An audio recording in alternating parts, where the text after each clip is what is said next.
So, what's trending? Bridging your Catholic faith with your everyday life. You're listening to Trending with Timmery on Relevant Radio.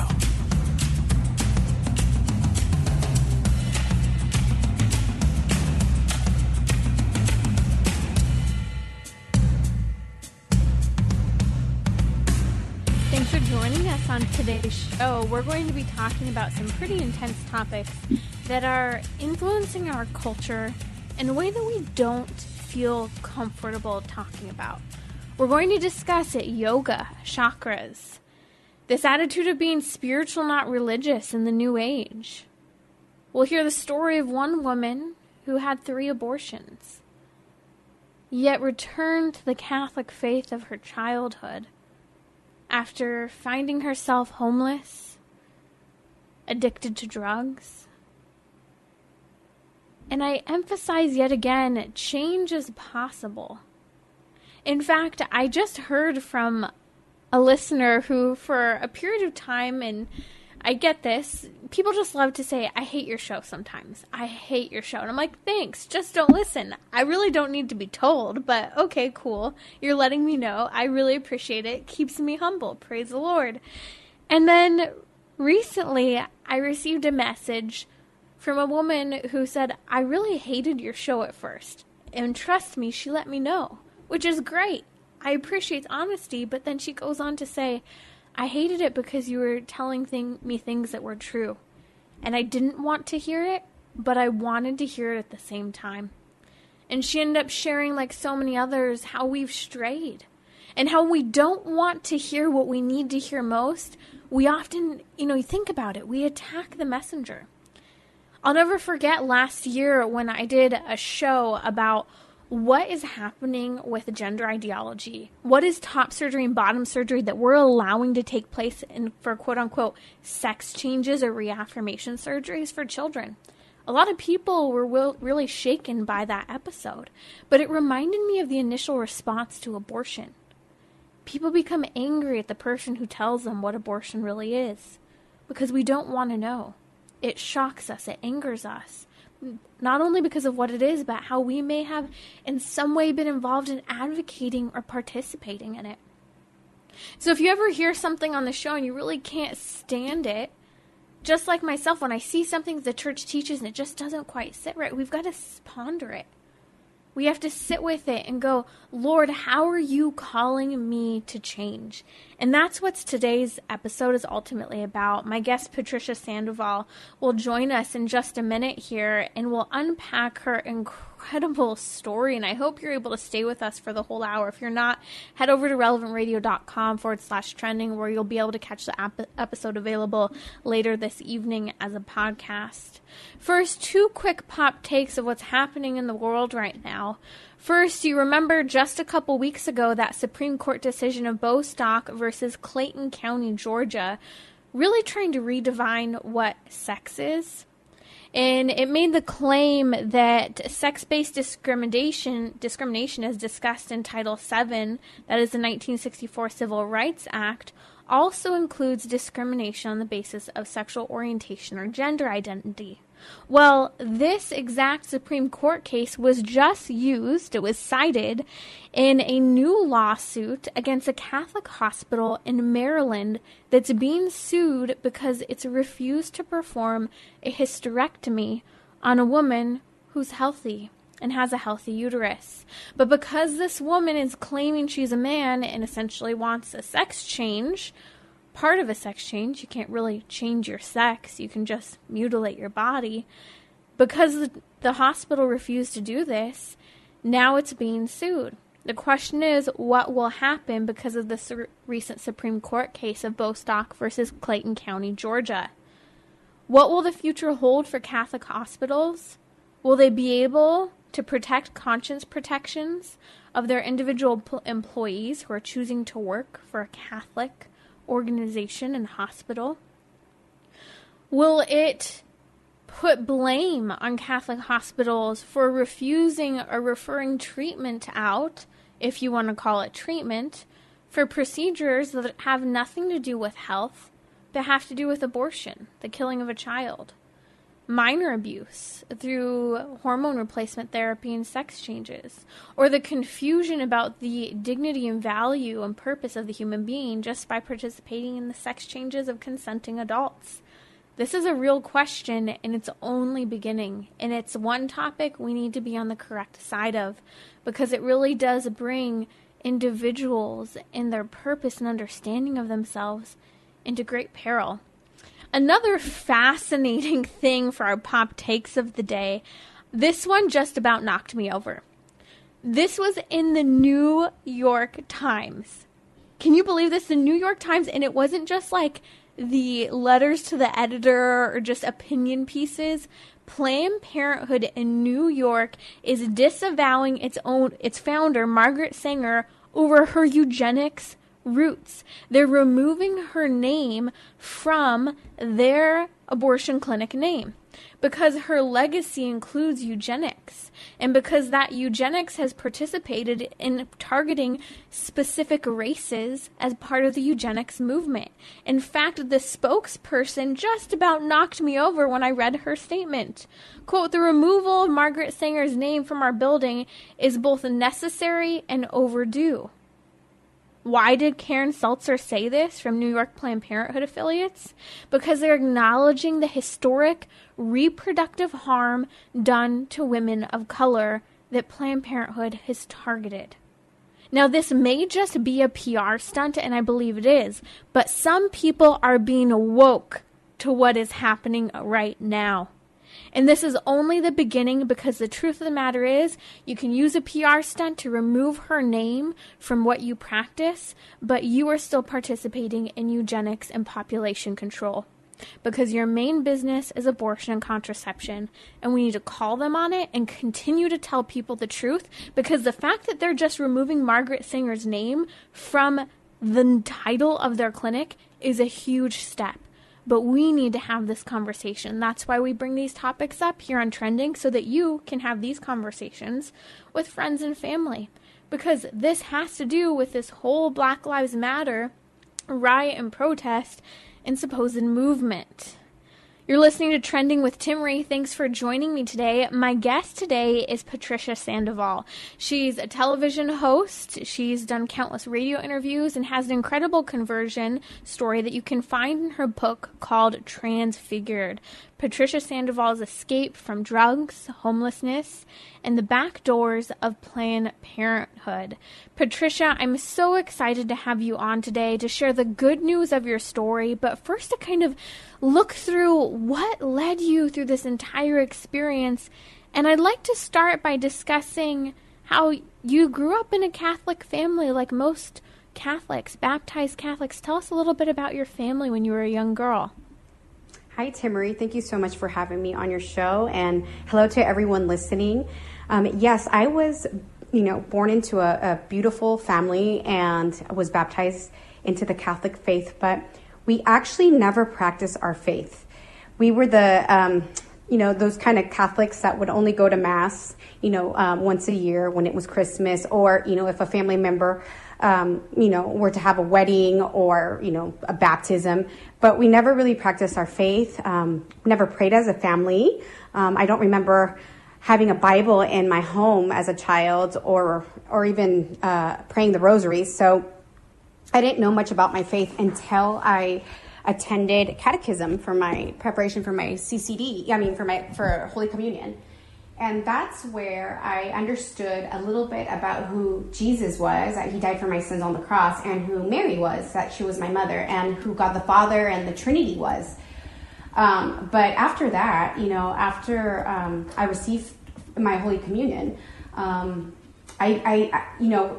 God was not in my life, in my daily life. I felt that I did have a relationship with God the Father as I was going to CCD.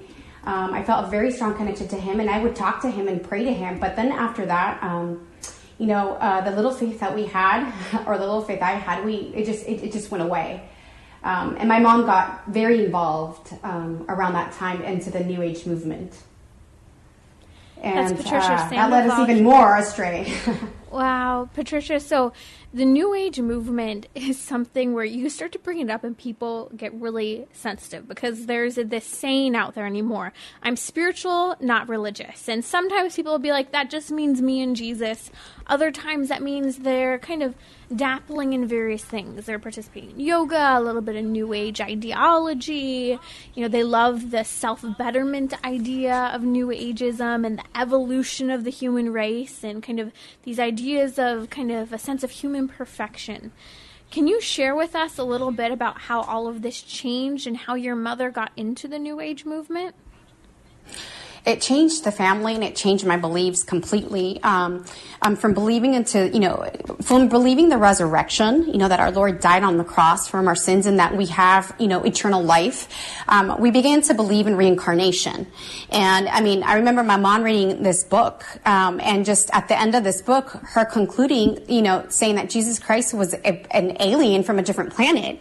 We would have our belief in crystals and in rocks. And I remember my mother taking me to conventions, my sister and I, very young age, where, they would practice tarot card readings, palm readings. We would be hypnotized, and our past lives read and all these crazy ideas. But we really started to believe that this was truth. And my mom also, what she would start doing is a lot of young kids don't know what a VHS is, but anyhow, she would pop in these VHS, it's kind of like an old CD player or DVD player, right? A movie. Right, like a movie. And it was the actor Shirley MacLaine. Back in the 90s, that was very, very into the New Age. And I remember just sitting on our living room floor and watching this video and, lining our chakras, and awakening the serpent inside of us. And just, all these practices, and we were really far off from what was truth. And I truly believe with all my heart that all the problems in my parents' marriage started because of the New Age. Because my mom, I believe that, when you're involved in these kinds of beliefs, I believe demonic doors are opened. And I truly believe that my mom had some type of influence with demons. We were invoking all these different things. And I believe that, we had a spiritual battle inside of our home. And I believe that this is what tore my parents' marriage apart and our whole family. And it was pretty heavy duty. My sister and I got to the point where we would play with Ouija boards every day after school. And we would just start invoking, all these family members that had passed away. But, I realize now that we were actually invoking demons. And this is very dangerous because, they sell the Ouija board at Walmart, at Target, online. And, parents do buy this for their children. And it's not a game. It's something that's very dangerous. And it's something that opens, the doors to the demonic world. And, it's something we do have to take to the confessional. That's Patricia Sandoval here on Trending with Timmery. Patricia, you mentioned chakras, New Age movement, and kind of some of what was happening with just the shock, even just where you talk about awakening the serpent inside of you. Can you tie that into yoga? Because a lot of people struggle with seeing how the New Age movement and kind of these self-betterment practices and yoga, why are they on an examination of conscience? And so can you share how yoga also crossed over into this experience of really tearing your family apart and exposing you to truly the demonic? Right. There's a lot of confusion about yoga. People say, well, I'm just going to do it just to relieve some stress or get some stretches in. But, what really happens when you go attend a yoga session, there's mantras that you're basically chanting. You're chanting these different types of mantras.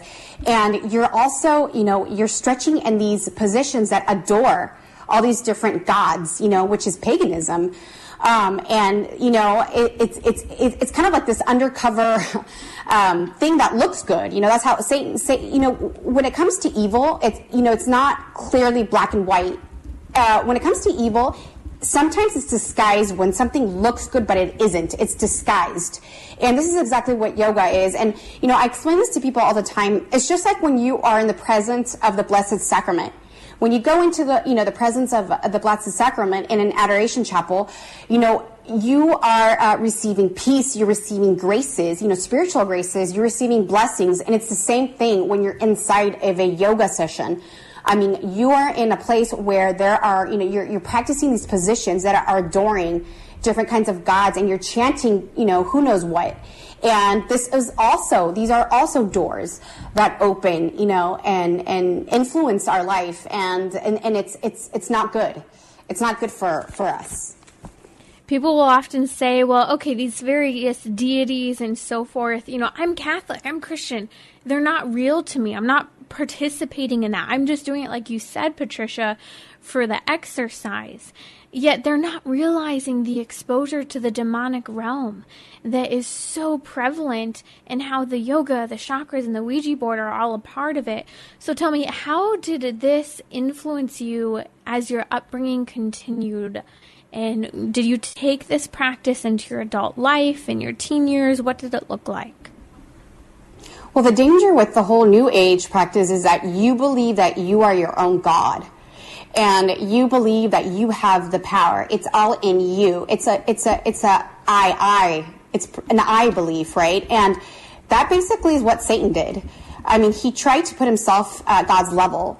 And when you basically live a life, believing in your own self and self, improvement, and you don't rely on God, you don't have.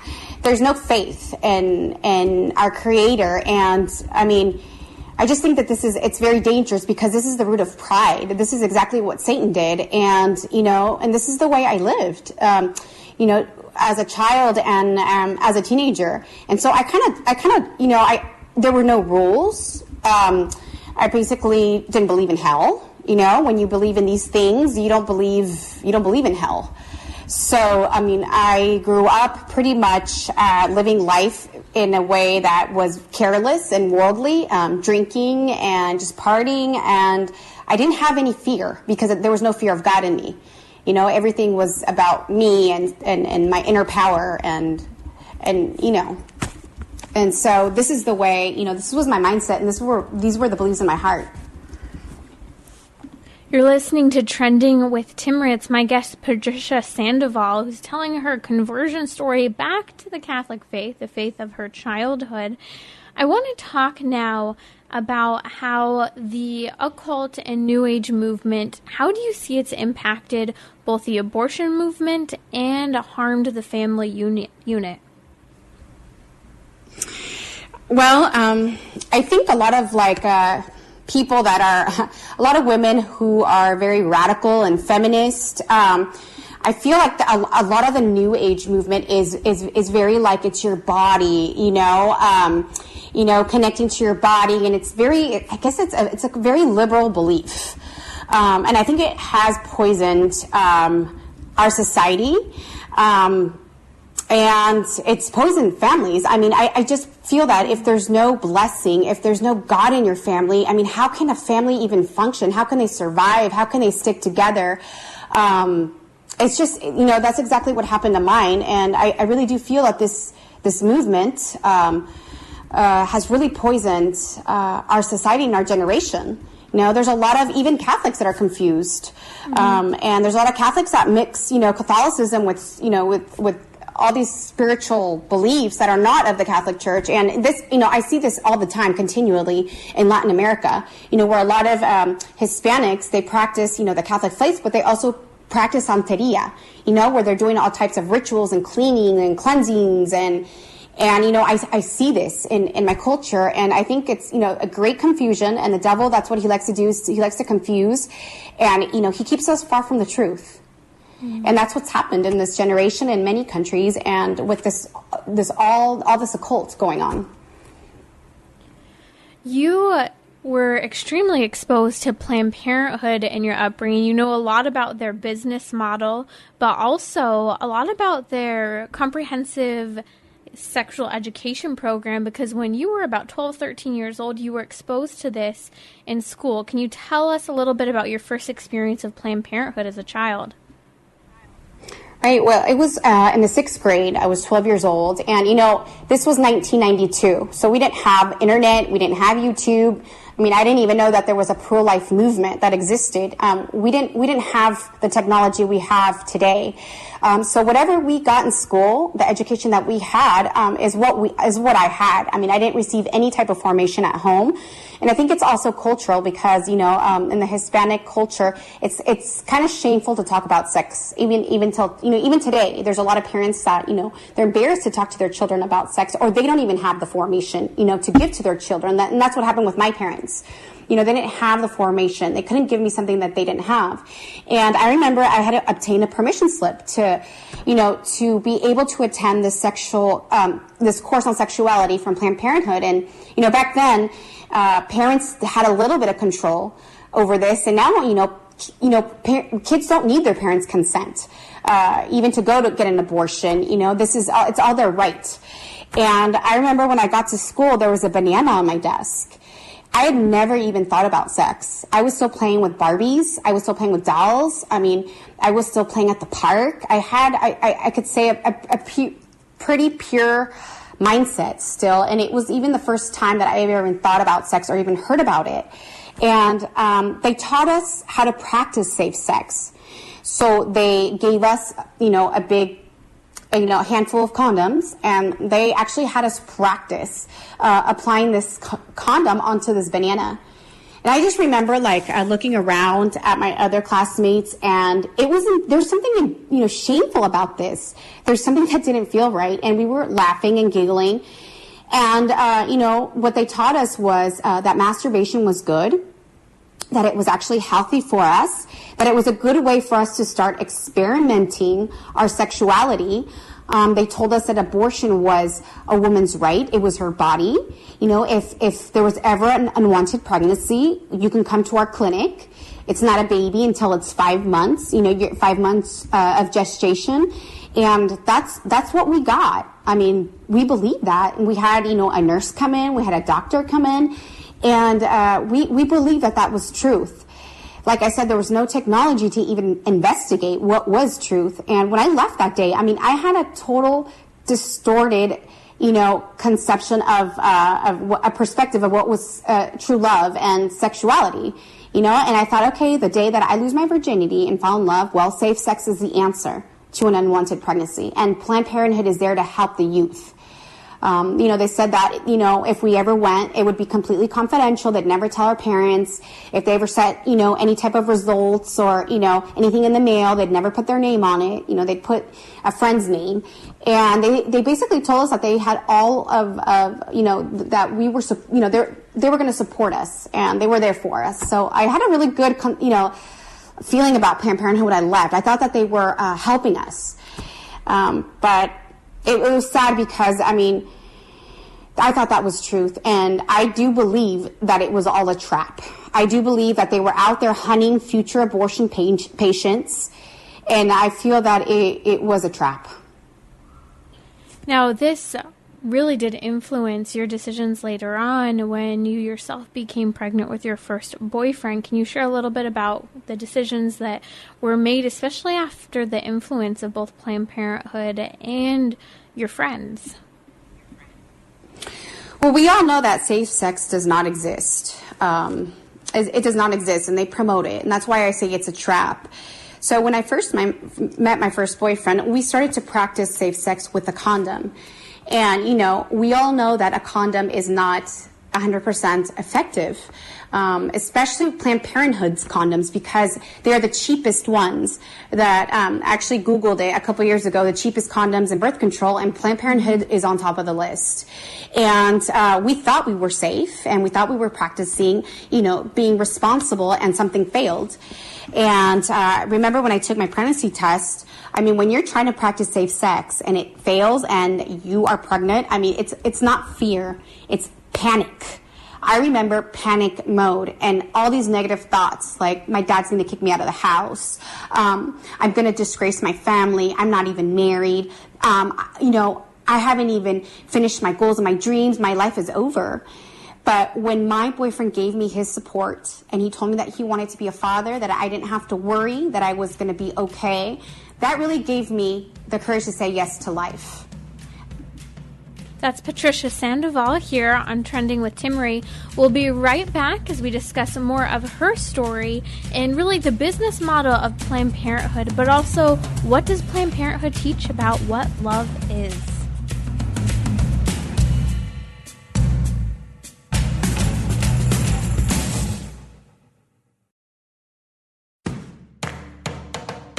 We're talking about what you're thinking about. You're listening to Trending with Timmery on Relevant Radio and the Relevant Radio app.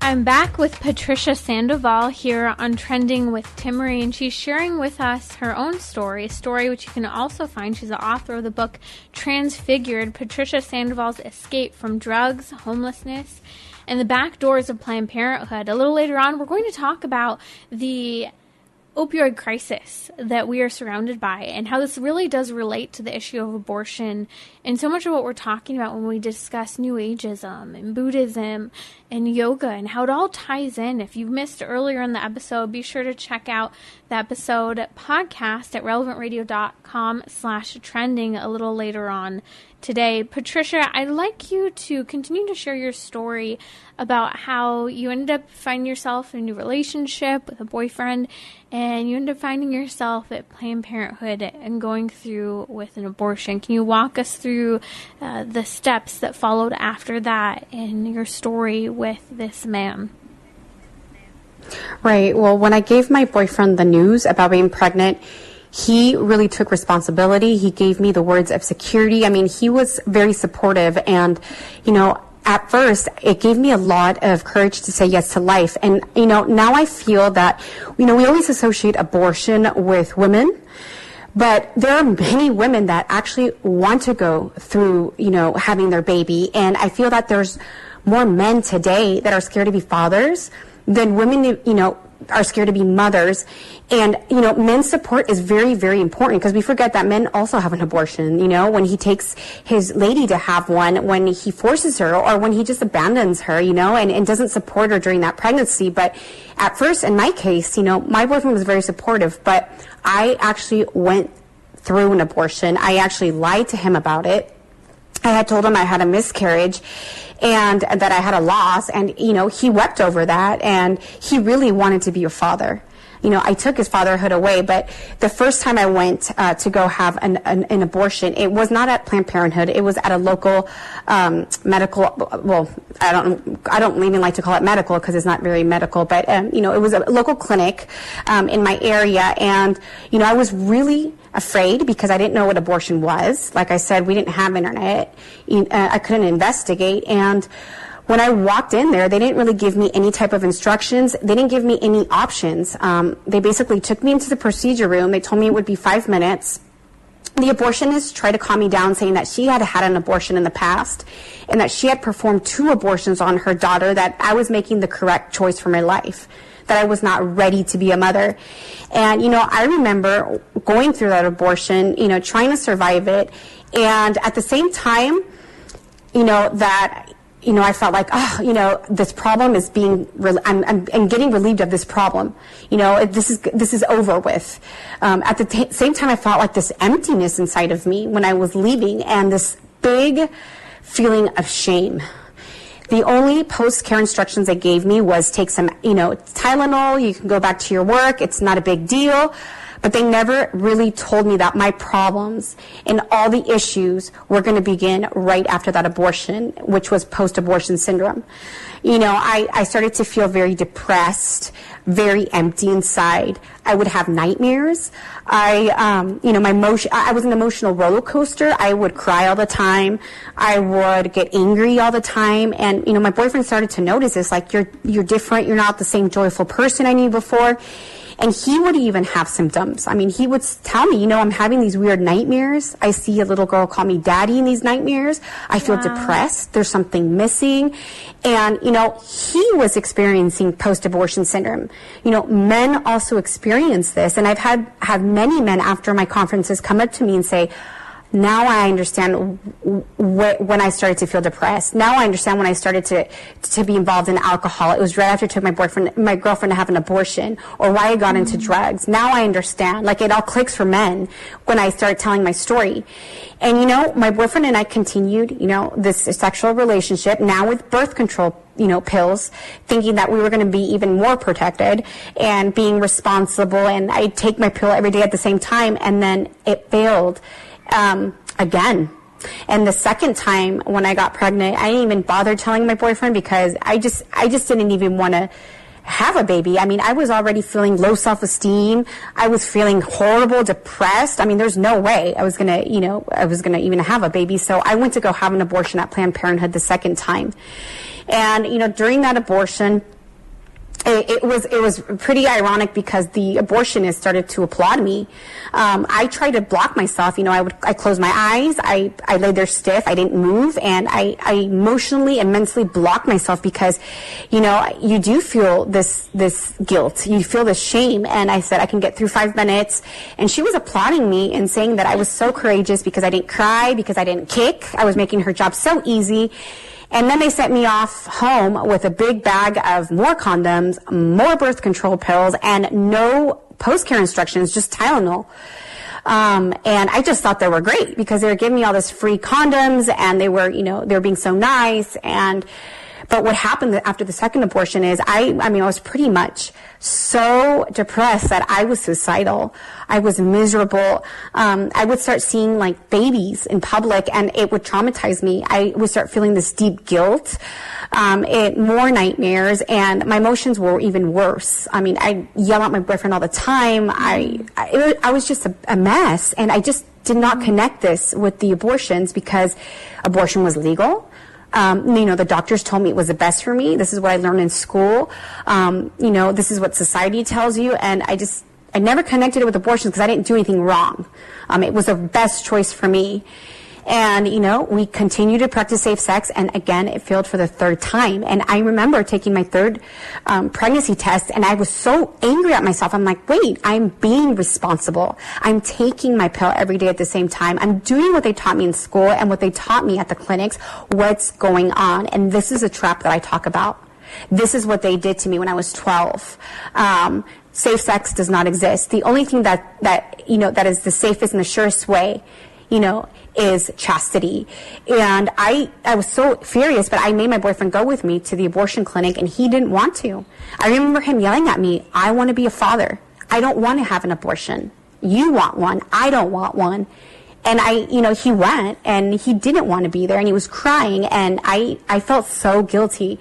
And, after 3 abortions, there was no way I was going to function. I mean, a woman that is in distress and misery, and even men experiencing post-abortion syndrome, it's very difficult to survive a marriage, a relationship, and it just destroys a whole family. The baby dies, it destroys the mother, it destroys the father. And, it was even a miracle that I even survived 3 abortions because the risk of you dying is pretty high. There's a big risk of women dying during an abortion. That's even a miracle in itself. And there's no way I was going to function. So I left him. I moved out of my dad's house, and I wanted to run far from everything and start all over. And that's when I moved to Sacramento, California. And that's when I applied to work at Planned Parenthood. I'd like to go backward for just a moment in your story because there's something I heard that really stood out to me when I first heard your testimony. If you're just joining us, you're listening to Trending with Timmery. My guest today is Patricia Sandoval, and we're talking about her conversion story and the experience she had from being exposed to New Ageism, the occult, and yoga, to then experiencing abortions. But I remember you saying once that when you were first pregnant with the first baby, that you had this natural love and maternal instinct for that child. You'd sing and talk to your baby, but how one day your friends decided to convince you otherwise, that you had a future and a life otherwise. And what stood out to me is you had, a man willing and interested in being a father, and you had this love for the child, but how our culture today is so anti-life that in reality, no one is kind of left unsusceptible to what this culture is insisting upon, whether it's your mother who experienced this exposure to new ageism, or even in this first instance with the baby, this pressure to abort. Right. I mean, I feel like I had a natural maternal instinct when I was a little girl. I mean, the only thing I wanted to play with were my dolls, and I was the mommy, and I had babies, and I would, wrap them in little blankets, and I'd put them in little mini cribs. And I mean, I always thought as a little child that I one day would be a good mom, So, when when my friends came over, and I feel that how do I explain this? They weren't giving me, they thought they were giving me the best advice. And I think that we were just living in a world of ignorance. I mean, we all learned this, the same type of sexual education. We all went to the same school. And I really do feel that they thought that they were giving me the best advice. They were crying. They said, Patricia, you're not ready. Please, we're scared. You're a straight A student. And I just feel that we were living in ignorance. They thought that they were giving me the best advice. And they were scared for me. But yes, I believe that like today, it's very important who you hang out with, your circle of friends, the people that you surround yourself with. But I just feel that, today we have so much technology. The truth is out there. And I just feel that abortion it shouldn't even be debatable, because we have scientific proof. The science is out there. The proof is out there, but I just feel that, today there's enough technology to not live in that ignorance. But I feel that back then, they didn't know any better. But this did, influence me to change my mind and to go get an abortion. You're listening to Trending with Timmery. That's Patricia Sandoval. I would like to talk about how you ended up working for 1 month at Planned Parenthood, and there's a lot you learned during this 1 month. Can you mention the pressure of how you were told to counsel women, and also how I've heard you refer to this as a blind man surgery when they perform abortions? For Planned Parenthood, I was a medical reception. That's all the experience I had. I knew how to file charts, and I knew how to answer phones. So when I was interviewed by Planned Parenthood, they were so excited that I had 3 abortions myself, because I was going to be an example. And they were very excited that I was fluent in Spanish and in English. They urgently needed somebody to speak Spanish, because 90% of their abortion patients were Hispanic women that did not speak any English. They were immigrants. So they actually hired me as a nurse, a back office nurse with no nursing credentials. I'd never gone to nursing school. And they said, no problem, we'll train you on the spot. So this is super dangerous and illegal. I mean, this is it's horrible, now that I reflect back on it. But at the time, I was excited. I was like, wow, now I am a nurse, after my interview. And the first day I started working there, they trained me how to give consultations. But it wasn't really training. It was, Patricia, you will never, use the word baby. You never use the word he, she, mother, father. You can't even use the word fetus, because fetus gives human dignity. You will call it an it, a blob of cells. I don't care what you call it, but you refer to it as an it. So when you counsel these women in Spanish, mostly, you never ever use these words. So they were actually training me to change my vocabulary and to hide. I was never allowed to let a woman see her ultrasound screen or hear the ultrasound. It was always, the ultrasound machine was always to face the doctor. And they told me, if she cries, if she wants to see the ultrasound, she can never see it. And this was kind of odd to me, like, okay, this is weird. Why am I hiding this, or why am I changing this? But, I didn't understand. But I counseled these women. I motivated them, to come to their abortion appointment. And my boss told me, if they don't come to their appointment, you can lose your job. They threatened me, losing my job if they didn't make it. So I had to do everything in my will. And I had to, tell these women that I have gone through 3 abortions, that it was the best choice.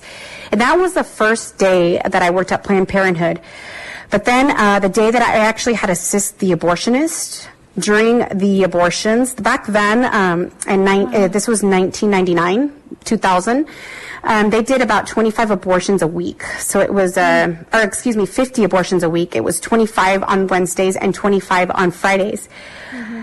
The day I had to assist the abortionist for the first time, I was locked into my manager's room, and, very bluntly, she said, "You will never tell a soul what goes on behind these doors. You will never tell the mothers." And then she used the word mothers, which was kind of odd to me, because when she used that word, it's like, wait, then that means that there is human dignity in the womb. She knew. You will never tell the mothers that after their abortion, we throw their babies away in the garbage. And you will never tell the fathers. She even acknowledged the men in the lobby waiting, that after each abortion, we throw their babies away in the garbage. And I felt something pierce my heart, and I felt fear. But I was too coward. I was a coward. I didn't want to ask what? I didn't want to ask why, or I didn't say anything. And I remember leading the first patient into the procedure room, and the abortionist coming in and saying, "We have 5 minutes to do this because time is money." He said this in my ear. Each abortion couldn't take more than 5 minutes. And I just want to remind everybody that this was my training. I was just thrown into this surgery. I had never handled a needle. I'd never handled any type of tools, or I didn't know what they were. Do you know how dangerous it is to throw a fake nurse into a surgery not knowing what she's doing? This was my case. I was standing there not knowing what to do. I was terrified, even doing this position, and I stood behind the abortionist. And I remember just seeing the sharp tools, the needle, and I just remember seeing this, this 13-year-old girl, I think, screaming and kicking her legs. And I remember standing behind the shoulder of this abortionist thinking, he cannot see inside the womb. Wait a minute. How does he know that he's taking the sac of tissue out? How does he know that he's not perforating her womb? How does he know? Well, he doesn't.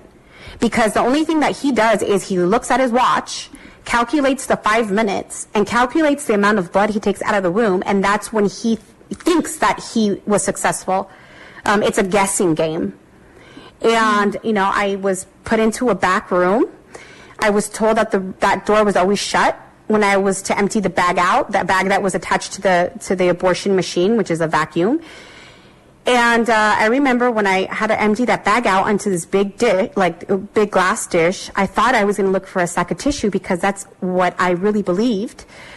And I find myself with a 3-month baby, fully formed, and the person that was training me, which was also a fake nurse, I remember holding the body parts up to the light with the little forceps, little tweezers. And I remember the first thing that I noticed on the little baby's hand was the fingerprints.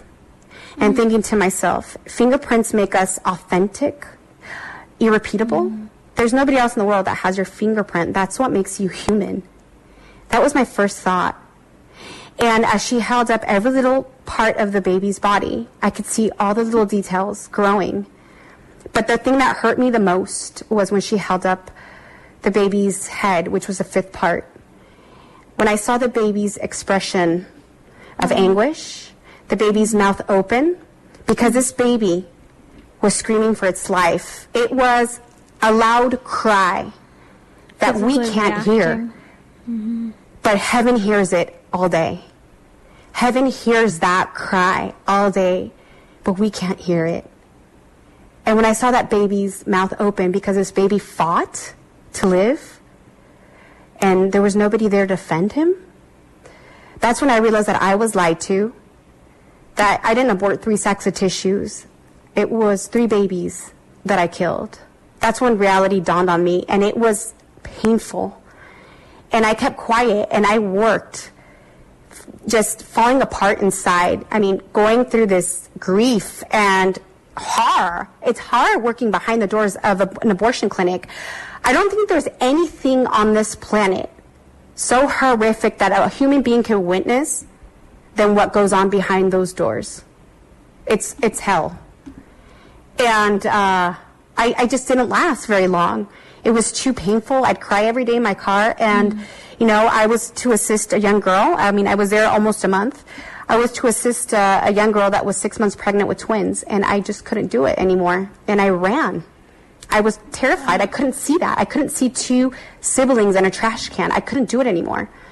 And it wasn't worth the money. It wasn't worth the pain. It wasn't worth it. I mean, there is a huge trauma when you have an abortion, but I think there's a bigger trauma when you actually work at an abortion clinic and you see what you did to your own children. That's Patricia Sandoval.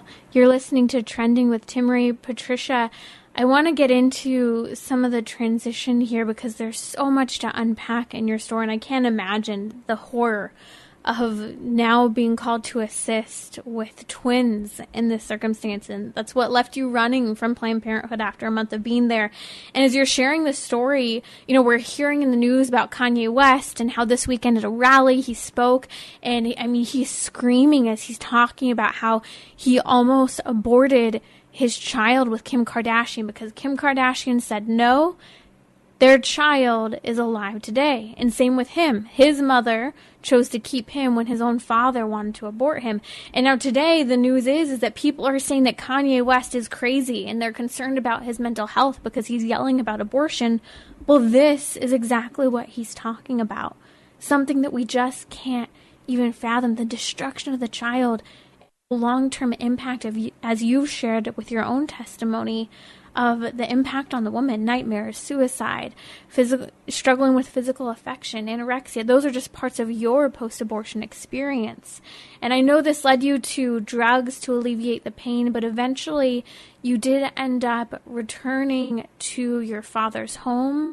Your mother came back into the church. Can you share with us the turning point that you had in returning to the church, returning to your family, and also the good news of your mother coming back to the church as well? Right. So I basically became addicted to methamphetamine. I lost everything. I was living in the streets for 3 years as a homeless addict and just completely lost. And there was just one day that I extremely hit rock bottom. I didn't have water. I didn't have anywhere to go. I didn't have anybody around me. And it was one day I was wailing. I was crying on the street. And the only thing that I had, that I remembered when I was preparing for my Holy Communion was God. I remembered him. And I think, I know that was because of my mom's prayers. And I remember crying out to God in the street, to forgive me for all the choices that I made. And as I was crying out to God, this woman ran out of a restaurant saying that she was praying for me and that God had given her a message that he loves me, that he'd never forsake me nor leave me, and that he forgives me. And this young girl took me to my father's house after 3 years of being completely lost. And my father, I was so embarrassed to even ask for help because I felt like I was just the biggest failure, the biggest piece of trash. And my father embraced me like the prodigal son, with his arms wide open, saying he loves me and that everything was going to be okay. And thanks to my parents divorced when I was 12, and I know it's because of this whole New Age thing. And my mom looked for me. She knew I was back home, and thanks be to God, when I arrived at my mom's house, she had come back to the Catholic faith, and one of her friends, told my mom, what you're practicing in the New Age is not the way. This is not truth. And come, I'll show you what truth is. Let's pray for your daughter. And took her back into the Catholic Church. And my mom was on her knees for 3 years in front of the Blessed Sacrament, offering every Mass, every Rosary, for my return. And I know it's because of God's mercy, that I'm alive, but it's because I always say this, it's my mother's prayers. Mother's prayers are so powerful. So I just want to let all the mamas know, if you have a child that's lost and you're praying for your husband, your child, your prayers are heard. God honors the prayers of a mother. That's why he exalted his own mother. That's why she's the queen of our church. And, if God did this miracle in my mother's life and in my life, your prayers are heard. And I just thank God for my mom's conversion as well. That's Patricia Sandoval. Patricia, you have gone through incredible healing, going to Rachel's Vineyard for a retreat. And I know this message of mercy is so close to your heart. To anyone who's experienced an abortion, can you speak to the healing you yourself experienced through the retreats of Rachel's Vineyard and the mercy available through the grace of the sacraments in the Catholic Church? I knew God forgave me, but I couldn't forgive myself. And this retreat really changed my life. I think, that I'm telling my story publicly because of this retreat. And there are so many wounds to abortion, and they're deep. Confession liberates us from the moral sin, But I feel that, okay, well, what about the mental damage that, I have? What about the spiritual damage that I have? What about the psychological damage that I have? And this retreat really helped me heal. Most of all of this. And I really felt God's mercy. But the beautiful thing about this retreat is that I felt my children's mercy. I had an encounter with my 3 aborted children. I actually saw them during prayer. And when I saw my 3 children, a girl, a little boy, and a little girl, they yelled out "Mother" to me. And they told me that they were praying for me and that they were in heaven. And, when I woke up from this like vision that I had, and knowing that not only did God forgive me, but my children forgave me, that's when I decided to speak up and defend life. That's when I decided, I didn't give them dignity. I chose abortion, but now I'm going to do something to give them human dignity. And that's why I went public with my story, to repair the damages that I've done, to prevent abortion in women's lives. And if any woman or man can heal from abortion, from the pain of it, many men and women are walking, with this pain and these scars. And if anybody can, heal from the story and find help, then, then it's all worth it. But that's why I decided to go public, is to repair, to do reparation, and, to give people hope. That's Patricia Sandoval here on Trending with Timmery. Following the story, it's a reminder of the power of God's mercy and the hope that is available to each of us through reconciliation, through confession, and the gift of the being baptized. I look to Rachel's Vineyard as an incredible resource for you or anyone you may know who has been through an abortion. rachelsvineyard.org. I'm posting a link to this on social media as well, so that you can share this for anyone who might be impacted by abortion.